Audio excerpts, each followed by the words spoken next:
we remain steadfast in our commitment in delivering local news that matters.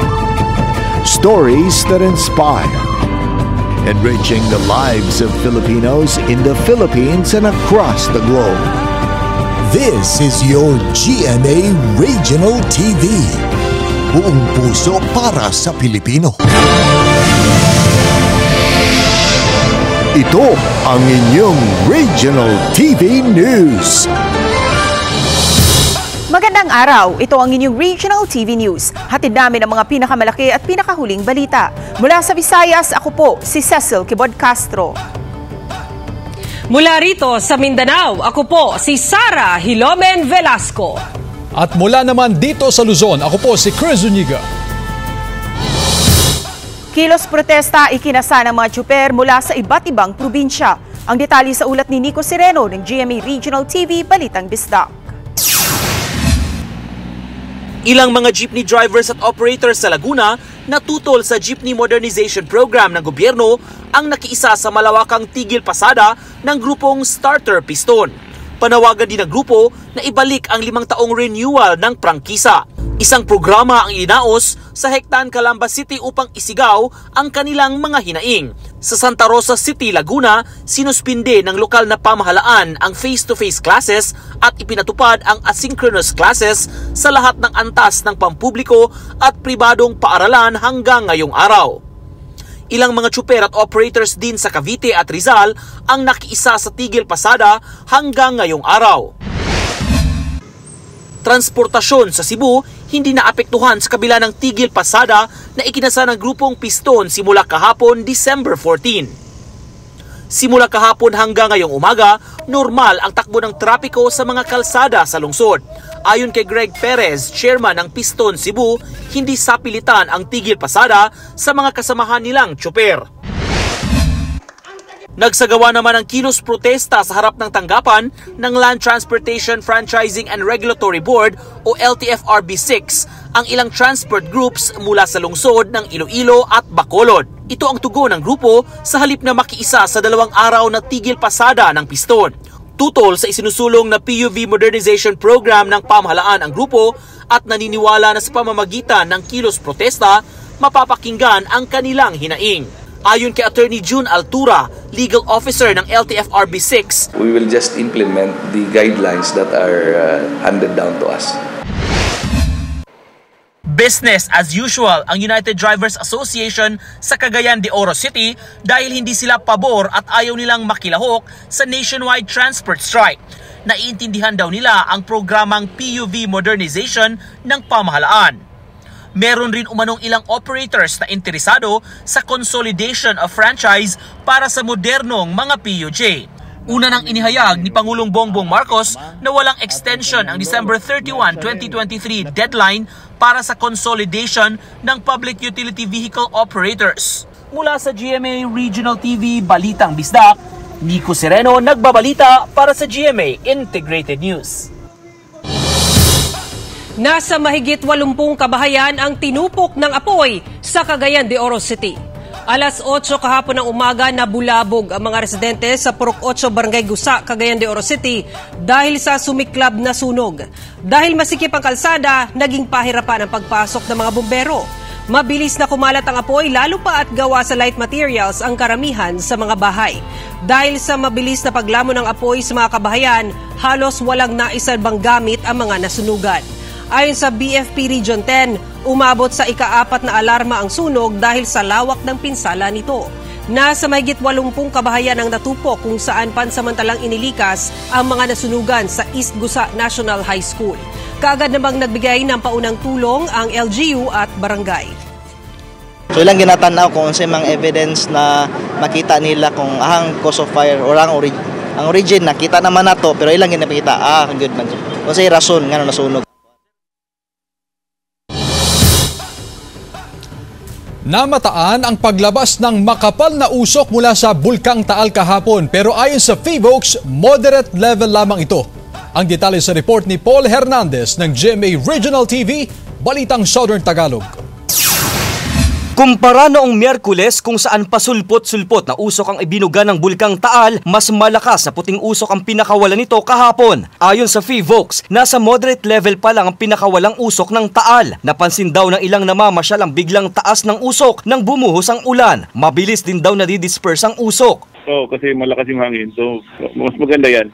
At saka kung maulan, maganda rin yan kasi madaling ma-dissolve yung sulfur dioxide sa ulan. Kampante na kami ngayon kasi medyo kumalma na yung usok ng Taal. 10 volcanic tremors o mga vibrations sa ilalim ng bulkan ang nairehistro ng ahensya kahapon. Pero malayong-malayo pa rin daw ang bilang na ito kumpara sa mga volcanic earthquakes na naitala noong December 2019 bago pa man ang pagputok ng January 2020.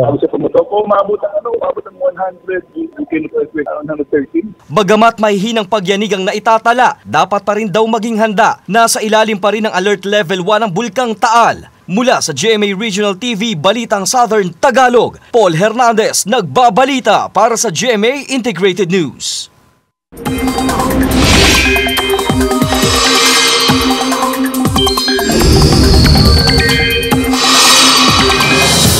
Mga kapuso, isang potensyal na bagyo ang nagbabadyang pumasok sa Philippine Area of Responsibility ngayong weekend. Namataan ng pag-asa ang isang low-pressure area sa layong 1,595 kilometers silangan ng southeastern Mindanao. Sa ngayon, wala pang epekto ang nasabing LPA sa lagay ng ating panahon. Amihan pa rin ang umiiral sa northern at central Luzon habang easterly sa iba pang bahagi ng bansa.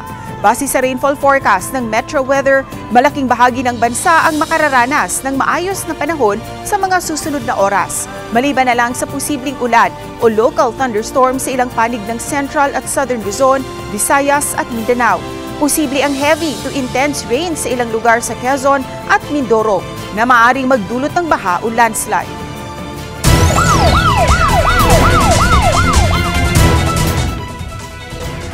Arestado ang lalaking nagnakaw sa isang money remittance center sa Cebu City matapos na matrap sa loob ng establisimento. Ang detalye sa ulat ni Alan Domingo ng GMA Regional TV Balitang Bisdak. Pilit na kumakatok at sumisigaw ang isang babae sa harap ng isang saradong sanglaan at money remittance center sa Cebu City. Kasama niyang nakaabang sa labas ang ilang tauhan ng pulisya na pinalibutan ang establishmento matapos makatanggap ng ulat ng pagnanakaw. Ang nasa loob ng sanglaan ang suspect na si Juanito Delvo na natrap umano matapos pumasok doon kaninang madaling araw. Tilagubo ang suod, di naman gini ron mga mananap o tao naman gidron. Kusog maging kasikas ba? Matapos ang negosasyon, sumuko at lumabas rin ang suspect kasama ng mga otoridad. Pag-amin niya, may nasagi raw siyang gamit sa loob na nakatawag pansin sa mga katabing establishmento. Naningkamot po siya nga makagawas, gisigihan niya gupa ang dito sa atok kay naglisod naman siya ug balik sa iyang giagian. Ngayon kung gasaylo, nabuhat naman ako na na-recover sa lugar ang isang kalibre 38 na baril na nakuha niya umano sa remittance center at isang granada na napulot lang daw niya. Nakuha rin sa kanya ang 5,000 piso na kinuha niya sa establishmento. Hindi naman nagbigay ng pahayag ang namamahala sa remittance center at sanglaan. Mula sa GMA Regional TV Balitang Bisdak, Alan Domingo nagbabalita para sa GMA Integrated News. Isa ang patay habang siyam ang sugatan sa salpukan ng jeep at truck sa Lubao, Pampanga. Nakaalerto si Ivy Hernando ng GMA Regional TV 1 North Central, Luzon. Isa ang nasawi habang siyam ang sugatan sa banggaan ng pampasayrong jeep at dump truck sa Barangay San Nicolas 2, Lubao, Pampanga. Ayon sa pulisya, papuntang City of San Fernando ang jeep habang papuntang Bataan ang truck na bigla umanong nawalan ng preno. Doon sa place of occurrence, allegedly, itong dump truck ay nawalan ng control. So umikot siya hanggang sa napangga itong incoming na passenger jeepney. That resulted in doon sa multiple physical injuries. Dinala ang mga biktima sa paggamutan. Nasa kustodiya ng kapulisan ang driver ng truck na maaaring maharap sa kasong reckless imprudence resulting in homicide, multiple physical injuries, and damage to property. Wala pa siyang pahayag. 6 na individual ang sugatan sa banggaan ng motorsiklo at garong sa National Highway ng Barangay Camistizuan, Santo Domingo, Ilocos Sur. Driver ng motorsiklo ang pulis na nakadestino sa nasabing bayan. Ayon sa pulisya, nakahinto ang garong sa outer lane karga ang mga panindang prutas. Tatawid sana ito sa kabilang bahagi ng kalsada nang masalpok ng motorsiklo. Sa lakas ng impact, pumailalim pa ang rider sa garong. So allegedly, sinasabi nila nakainom, pero antayin natin yung result ng medical certificate. Ang pulis at 3 sasakay ng garong kabilang ang driver ang nasa paggamutan pa rin. Mula sa GMA Regional TV 1 North Central Luzon, Ivy Hernando, nagbabalita para sa GMA Integrated News. Mga kapuso, atin namang kilalanin ang asong si Will, isang 8 taong gulang na beagle. Pinarangalan si Will dahil sa pagkakahanap nito sa mga labi ng pasahero ng bumagsak na Piper plane sa Sierra Madre na bahagi ng San Mariano, Isabela. Ayon kay Red Oliva Lim na handler ni Will, nagtataglay ang aso ng great sense of smell and superior tracking instincts at veterano rin sa mga search operation. Pinuri rin ang kasama ni Will na scent tracking dogs na sina Bekong at Drake. Siyempre, saludo rin ang incident management team sa kanilang mga handler.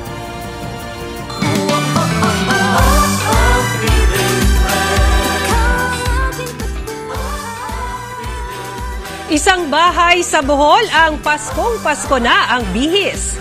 Silipin natin yan sa report ni Nico Sereno ng GMA Regional TV Balitang Bisdak.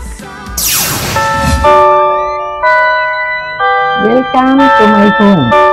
Mula sa sala, kwarto hanggang sa kusina, puno ng Christmas decors at iba't ibang Santa Claus items ang bahay na ito sa Tagbilaran City. Ang bahay na pagmamay-ari ng pamilyang Lim ang tinaguriang most Christmassy house sa lungsod. Ayon sa may-ari, lagpas 1,000 na Santa Claus item mula sa maliliit hanggang sa life-size na collection na nadadagdagan pa kada taon. Mahigit 2 dekada na. Sa sala tampok ang magarang Christmas Village. Sa labas ng bahay, bubungad ang higanting Santa Claus at snowman at mga kumukutitap na Christmas light. I've been collecting this Christmas decor long time ago. Since this gave me joy and happiness in my life. Dagdag ni Lim na umabot sa 3 buwan ang paglatag ng Christmas decorations. Bukas sa publiko ang bahay hanggang Chinese New Year. The place is so beautiful. Mula sa GMA Regional TV Balitang Bisdak, Nico Sereno nagbabalita para sa GMA Integrated News.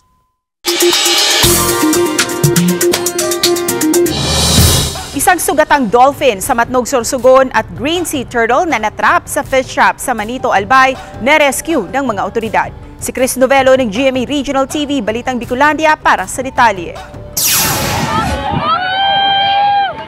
Isang sugatang dolphin ang narescue matapos ma-stranded sa coastal area ng Barangay Tabunan sa bayan ng Matnog, Sorsogon. Ayon sa Philippine Coast Guard, Matnog, isang individual ang nag-report sa kanilang tanggapan tungkol sa namataan ng hinang dolphin sa naturang lugar. Agad namang rumesponde ang mga kawani ng Philippine Coast Guard at iba pang ahensya ng gobyerno at dinala sa Juan Lagoon sa Barangay Kalintaan ang dolphin para mas maalagaan. Sakali maging maayos na ang kondisyon nito, agad din itong pakakawalan sa karagatan. Isang green sea turtle ang narescue matapos makapasok sa bunuan o fish trap ng mga mangingisda sa dagat na sakop ng bayan ng Manito, Albay. Nasa 93 cm ang haba nito, 83 cm ang lapad at 60 kilos ang bigat. Agad naman itong itin-over sa isang forest protection officer at nang matiyak na nasa mabuting kalagayan naman ng pawikan, agad din itong pinakawalan sa karagatan. It's good na yung information dissemination campaign natin sa area na yan medyo malawak na at saka matagal na, kaya medyo aware na yung ating mga communities there in Manito, particular doon sa mga wildlife natin. Nanawagan din ng Penro Albay sa publiko, lalo na ang mga nasa coastal area, na patuloy na suportahan ang mga programa ng DNR na layuning maprotektahan at mapangalagaan ang kapaligiran. Mula sa GMA Regional TV Balitang Bicolandia, Chris Novelo, nagbabalita para sa GMA Integrated News.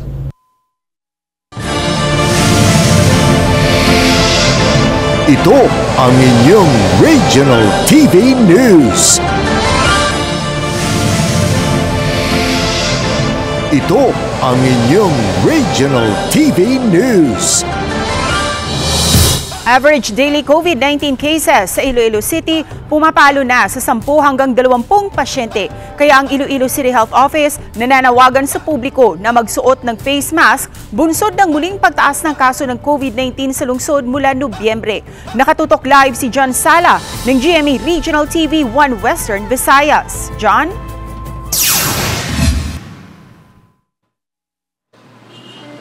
Cecil, patuloy na pagsunod sa minimum health protocols ng COVID-19 ang panawagan ngayon ng Iloilo City Health Office dahil nga sa patuloy na pagtaas ng average daily COVID-19 cases dito sa lungsod. Ngayong holiday season, inaasahan ang pagdagsa ng mga tao sa mga pasyalan, pamilihan at iba pang mga lugar na may aktibidad habang papalapit ang Pasko. Kapansin-pansin rin ang mas maluwag na protocols dahil halos lahat ay hindi na nagsusuot ng face mask. Sa kabila ng balik normal na sitwasyon sa Iloilo City, naglabas ng datos ang City Health Office kaugnay sa tumataas na daily average COVID-19 cases sa lungsod. Simula Nobyembre hanggang kasalukuyan, pumapalo na sa 10 hanggang 20 ang arawang kaso. Kumpara bagong buwan ng Nobyembre na nasa 2 hanggang 3 kaso lang ng COVID-19 ang naitatala. Para sa akon, biskan ano pa kagamay sa cases, dapat tuon na natin pansin. Kaya ang gasugod, bago magdako. So, prevention is always better than cure para sa amon sa City Health. Karamihan sa mga nagpositibo ay nasa edad 21 hanggang 30 years old. Kaya panawagan ng health authority sa publiko na muling magsuot ng face mask lalo na sa mga magbabakasyon o sasama sa mga pagtitipon gaya na lang ng mga Christmas party. Actually, nag-meeting kami na notice namon nga this December, especially isang nagpanubo, nakita sang pagdula, sang mass, nagadamo na ang gatherings, nagakadto na ang mga tao sa Manila for the conventions. Damo na sang ginatawag naton nga parties, Christmas parties, kaga-open na ang malls, damo na ang wala naga-face mask subong. So, diragid namon na attribute ang pagsakas ng cases naton. Kaya ang inang si Mary Grace kahit na hindi nakasanayan ang pagsuot ng face mask dahil para daw siyang sinasakal at dagdag gastos pa ito, gagawin pa rin niya ang pagsusuot nito kung kinakailangan. Sa ako kung mag-ano man lang, kung naman mabalik naman ang gataas naman ng COVID, balik naman liwat ang mask. Okay lang man sa imo, ma'am. Okay naman ito, support sa aton kalawasan.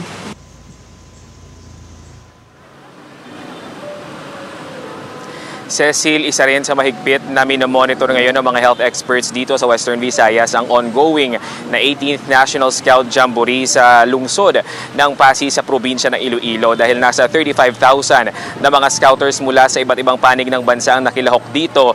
Kaya panawagan nila na kahit na maluwag ng protocols ay magsuot pa rin ng face mask. Cecil. Maraming salamat John Sala ng GMA Regional TV 1 Western Visayas. Samantala, bilang maagang pamasko, isang job fair ang isinagawa ng Public Employment Services Office o PESO at isang paaralan sa Naga City, Camarines Sur. Dinagsa ito ng mga aplikante hindi lamang mula sa Naga City pero maging sa iba pang probinsya sa labas ng Bicol Region. Mahigit sa 2,000 na bakanteng posisyon ang handog ng 25 local and overseas employers at mga government offices na lumahok sa naturang aktibidad. Nanguna sa may pinakamaraming job vacancies ang mula sa business process outsourcing at production.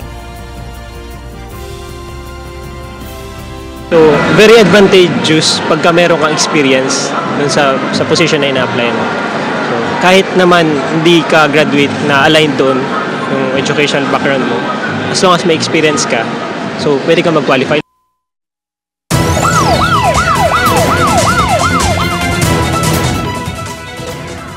Pasintabi po mga kapuso, sensitibo ang susunod na balita.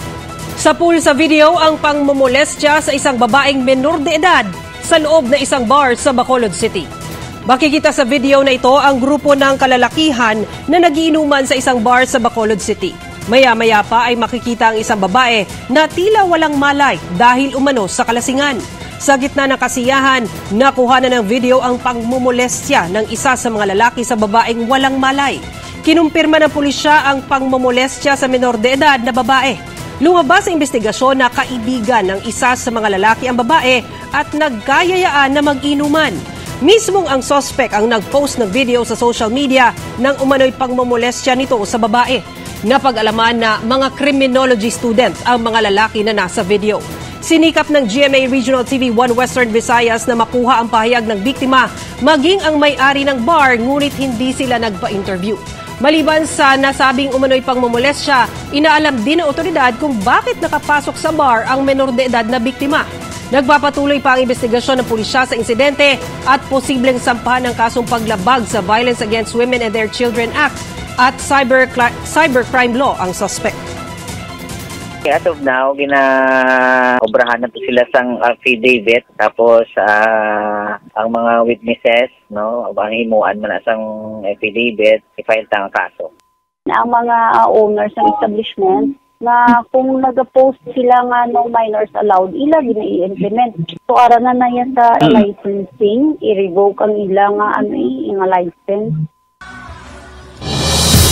Good vibes ang hatid sa mga manonood ang larong basketball sa isang barangay sa Dinalungan, Aurora. Ang mga player kasi nakasuot ng damit pambabae o naka-duster habang naglalaro. Ginawa raw ito bilang katuwaan, kasabay ng kanilang kapistahan para mapasaya ang mga residente sa lugar. Parte raw ito ng kanilang palarong pambarangay.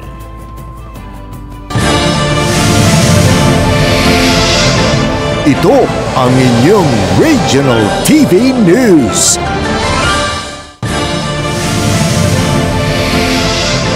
Ito ang inyong Regional TV News.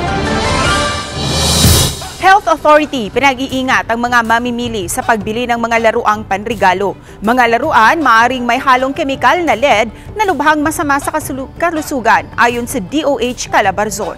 Ang detalye sa report ni Paul Hernandez ng GMA Regional TV Balitang Southern Tagalog. 3 laruang panlalaki ang binili ni Farah para sa exchange gift ng mga apo niyang nag-aaral. Dahil sa halagang 150 pesos, solve na ang pamimili niya. Hindi naman daw siya metikuloso sa pagpili ng mga gamit na bibilhin. Yung yung gusto lang niya na baril-barilan. Hindi ko tinitingnan kung Pero bilin ng Department of Health o DOH Calabarzon, dapat na maging maingat ang mga customer lalo na ang mga magulang sa pagpili ng mga laruan. Karamihan daw kasi sa mga ito, may mga kemikal na umano'y nakakalason gaya na lamang ng lead. Ang mga bata, alam naman ho natin, mahilig yan nagsubo ng mga laruan. Nilalagay nila sa bibig nila yung mga laruan na minsan ay may pintura po. Ang mga laruan daw na hindi well-regulated at hindi dumaan sa masusing inspeksyon, pwedeng magdulot ng kapahamakan. Ayon sa DOH, pagpasok po ng lead sa katawan ng tao, lalong-lalo na sa mga bata, ay maaaring magkaroon ng serious harm. Kasama na po dito ang damage sa utak, sa other parts of the nervous system. Pwede pong mabansot ang bata. Pwede rin po siyang magkaroon ng learning at saka behavior problems. Dapat daw na suriin ang mamimili ang product label ng mga laruan o anumang produktong bibilhin. Ang grupong Ban Toxics, nakitaan daw ang ilang produkto na lumabag sa Toy and Game Safety Labeling Law. Wala raw silang nakitang impormasyon sa mga gamit gaya ng license to operate, age grading, manufacturer's markings at cautionary warnings. Sa pahayag ng grupo, dapat umanong prioridad ng mga magulang ang kaligtasan at kalusugan ng mga bata sa mga produktong binibili kahit pamura ang presyo ng mga ito. Mula sa GMA Regional TV Balitang Southern Tagalog, Paul Hernandez nagbabalita para sa GMA Integrated News. Ipinagmamalaking puto sa Kalasyaw, Pangasinan, binigyan ng kakaibang twist sa best ways to serve puto. Tunghayan sa report ni Claire Lacanilaw ng GMA Regional TV 1 North Central, Luzon. Ang ipinagmamalaking puto sa Kalasyaw, Pangasinan, binigyan ng kakaibang twist na mga nakilahok sa isinagawang Best Ways to Serve Puto na bahagi ng Puto Festival 2023. Ipinamalas ng mga kalahok ang kanilang diskarte at galing sa paggawa ng mga nakakatakam na putahe gamit ang puto bilang pangunahing sangkap. Nariyan ang ham potato ala con puto, cold cuts con puto, puto pizza, at puto bomb. Pagod pero masarap sa pakiramdam. The theme, yung food is yung mga foods na talagang sineserve sa Christmas. Agaw pansin din ang mga puto musik ng iba't ibang disenyong pampasko na likha ng mga puto producer sa bayan. kami ay natutuwa tuwing Puto Festival kasi naipopromote sa hindi lamang sa Pangasinan yung puto ng Pangasinan kundi buong Pilipinas. Nais ng lokal na pamahalaan na magbalik sigla ang industriya ng puto sa bayan sa pamamagitan ng selebrasyon ng Puto Festival. Mula sa GMA Regional TV 1 North Central Luzon, Claire Lacanilaw, nagbabalita para sa GMA Integrated News. Mga kapuso, naghahanap ka ba ng magagandang lugar na pwedeng pasyalan ngayong holiday season? Perfect dyan ang binuksang Christmas Village ng lokal na pamahalaan ng bayan ng Matnog, Sorsogon, kung saan hindi ito pahuhuli sa ganda ng mga disenyo. May mga Christmas treat pang sasalubong sa mga bisita.